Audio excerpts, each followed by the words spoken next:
Hallo meine lieben Künstlerfreunde, hier ist wieder Petra Wolf. Schön, dass ihr da seid. Ich habe mir gedacht, ich könnte euch doch mal ein paar Dinge verraten, die ich gerne gewusst hätte, bevor ich mit der Acrylmalerei angefangen habe. Seid dabei, ich freue mich. Folgt mir gerne gleich mal und liked das Video, damit unterstützt ihr mich und motiviert mich zugleich. Viel Spaß beim Video und ich hoffe, es hilft euch.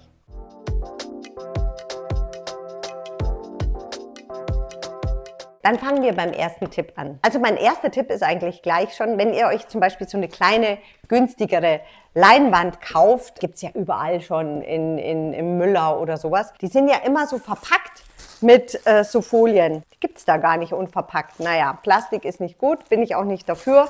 Aber wenn es dann schon so ist, dann bitte nicht wegwerfen, sondern man kann diese Folien so toll für Spezialeffekte verwenden. Also bitte nicht wegwerfen. Dann fangen wir hier an. Und zwar gibt es diesen berühmten Spruch, naja, es ist ein Spruch, und zwar Fett auf mager. Das bedeutet jetzt in Bezug auf Acrylfarben nichts anderes, als dass ich erstmal mit Acrylfarben male und dann kann ich mit Ölfarben drüber, aber dann nicht mehr nochmal mit Acrylfarbe, sondern Ölfarben oder so Ölpastelle, die sind ganz fettig. Am Schluss, nachdem ich mit meinem Acrylbild fertig bin, kann ich dann noch Linien ziehen oder betonen oder Licht und Schatten und so weiter und so fort. Aber die Ölfarbe kommt auf die Acrylfarbe. Das kann man beachten oder sollte man beachten. Ich habe das bei meinen Werken manchmal nicht so beachtet, es ist aber schwierig. Ich wollte den Effekt teilweise, aber da braucht man Geduld und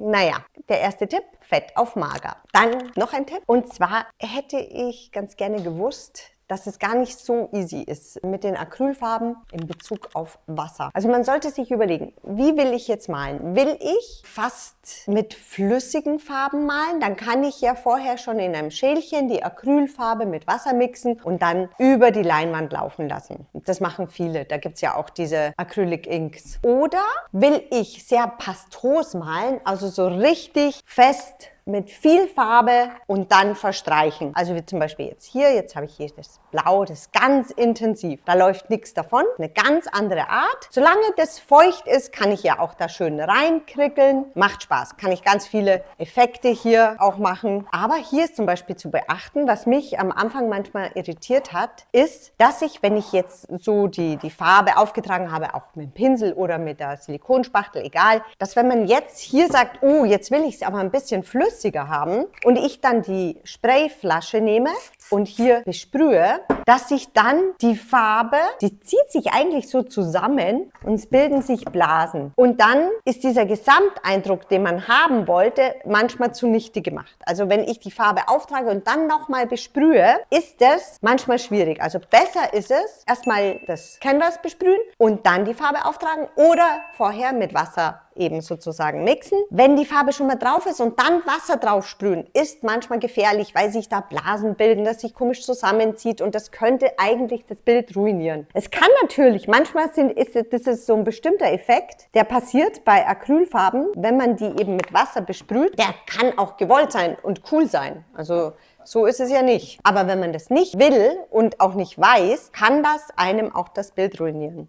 Noch ein Punkt, der mir gerade einfällt, und zwar, was ich auch nicht gewusst habe, oder ich mich gewundert habe am Anfang, warum bei einem Bild, in dem ich schon lange gemalt habe, immer mal 1, 2 Stellen irgendwie komisch waren, ja, dass die Farbe nicht so richtig angenommen wurde. Und ich dann nochmal drüber bin und immer wieder hat es anders ausgesehen als an anderen Stellen. Und da habe ich mich oft gewundert, woran das liegt. Und ich habe dann rausbekommen, dass das daran liegt, dass man kauft sich doch eigentlich normalerweise schon grundierte Leinwände, vorgrundierte, damit man sich halt diese Arbeitsschritte, die da eben nötig sind, spart, dass man gleich loslegen kann und malen kann. Weil es ist natürlich schon kompliziert, wenn man erstmal grundiert, dann muss man mit Gesso grundieren und zwar zweimal gleich 2 Schichten und man muss Trocknungszeiten einhalten und bis man dann wirklich starten kann, dauert halt. Und die meisten wollen halt einfach eine Leinwand auspacken und dann starten. Und wenn man aber jetzt so eine vorgrundierte Leinwand kauft, selbst im Künstlerbedarf, ist es mir schon oft passiert, sind die einfach manchmal nicht so ordentlich grundiert, sodass manchmal scheinbar teilweise Stellen sind, die anders oder zu wenig oder wie auch immer grundiert wurden. Und man wundert sich dann als Künstler, ups, warum wird da die Farbe nicht so angenommen? Also das habe ich auch am Anfang längere Zeit nicht gewusst. Und es ist ja ganz schön, wenn man das weiß, dann kann man sich darauf einstellen und sich überlegen, ob man selber grundieren will und ob man die Zeit hat und das machen will. Wenn ich das mitbekommen habe, dass da so Flecken waren, dann habe ich einfach versucht, mit viel Ausdauer und Elan immer wieder drüber gemalt. Ich kombiniere ja, das ist ja meistens Mixed Media. Ich klebe ja auch gerne, ob das jetzt Alufolie ist oder Zeitungspapier oder sonstige Materialien, auch ein bisschen mit auf die Leinwand. Und dann habe ich halt was aufgeklebt, zum Beispiel an so einer Stelle. Oder ich habe einfach ganz viel Ausdauer bewiesen, bin immer wieder mit Farben drüber und irgendwann hat es geklappt. Also ich habe mir immer zu helfen gewusst. Plus, dass man halt einfach dran denkt, okay, es kann auch einfach an der Vorgrundierung liegen, warum das nicht so klappt, wie ich mir das vorstelle. Also was ich auch gerne gewusst hätte, ist, dass Acrylfarbe, wenn sie denn trocken ist, sehr, sehr schwer aus allen Dingen geht. Das heißt also aus Kleidungsstücken. Also man sollte nicht im schönen Pulli malen. Wenn die Farbe da eingetrocknet ist, kriegt man nie wieder raus. Oder auch am Boden. Also es kommt auf den Boden drauf an. Manchmal hat man Glück und das ist so ein Laminat. Das kriegt man dann schon irgendwie mit richtig, wenn man kratzt und viel mit Wasser und so, man kriegt es irgendwie raus.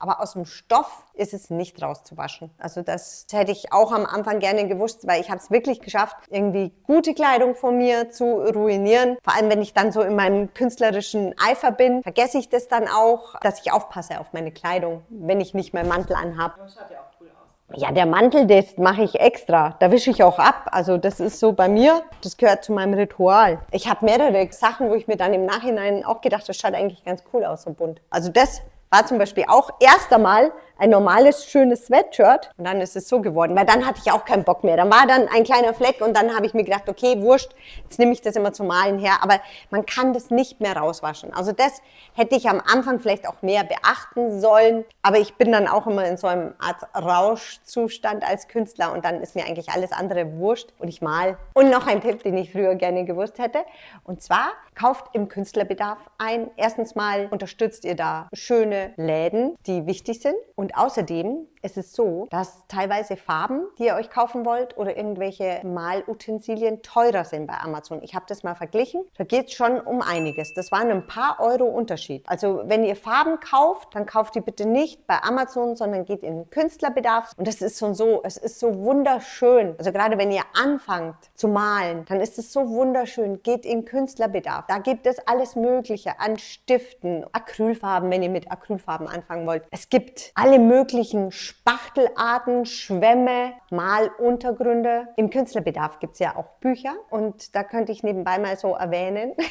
dass es da auch meines gibt. Malen mit Acryl, ich zeige es euch mal ganz kurz. Da ist auch ganz viel Wissenswertes drinnen über die Acrylmalerei für Anfänger, aber auch schon Fortgeschrittene. Da könnt ihr alles nochmal nachlesen. Und ich habe noch ein Buch, das ist aber nur zum Downloaden auf Englisch. Blank heißt das. Also wenn euch das interessiert. Blank ist ein digitales Buch. Und da geht es um die berühmte Malblockade. Also sollte euch sowas passieren, dass ihr zwar alles wisst und alles habt an Malutensilien, euch aber einfach nichts einfällt und ihr einfach so ausgepowert seid oder innerlich leer oder so, das kann euch gut helfen. Also da hat ja fast jeder Künstler schon Erfahrung damit gemacht und ich habe das auf humorvolle Art und Weise auch einfach niedergeschrieben und aber auch mit vielen Tipps. Ich verlinke euch das Buch hier und aber auch das digitale Buch einfach in wo? In der Beschreibung. In der Beschreibung. Was ich auch am Anfang gern gewusst hätte, wäre vielleicht auch gewesen, dass ich mir keinen Stress machen muss mit bestimmten Pinseln und Malutensilien, weil man kann auch ganz, ganz viel Küchenutensilien, also das ist jetzt irgendwie so ein Silikonpinsel, ich glaube, den braucht man zum Backen oder ich kaufe auch immer, wenn ich irgendwo bin, ich glaube, das ist für Schuhe ein Pinsel, mit dem kann man auch ganz cool Farbe auftragen. Das ist jetzt ein neuer, weil der alte ist schon zu verschlissen gewesen. Ich gehe auch in ganz normale Geschäfte und dann sehe ich irgendwie ein Utensil und denke mir, cool, das kann ich für meine Malerei verwenden.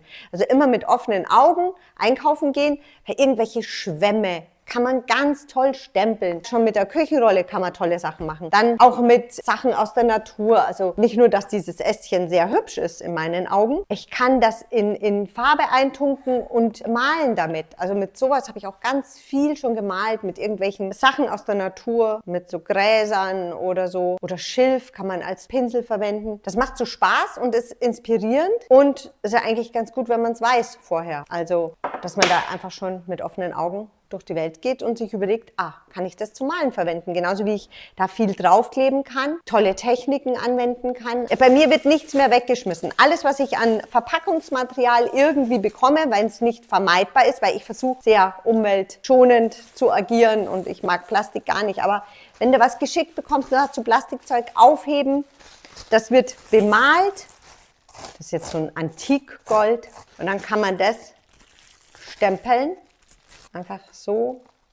Es gibt ja so ein paar Richtlinien. So, und dann kann man einfach so stempeln. Das ist dann auch wieder, somit bekomme ich Tiefe in meinem Bild. Da ist jetzt wieder die Illusion, dass da eben das Bild nicht nur zweidimensional, sondern dreidimensional ist, umso mehr Schichten ich auftrage. Habt ihr vielleicht noch irgendwelche Dinge, die euch einfallen, die ihr gerne vorher gewusst hättet, bevor ihr mit der Acrylmalerei gestartet habt? Das ist ein langer Satz, oder?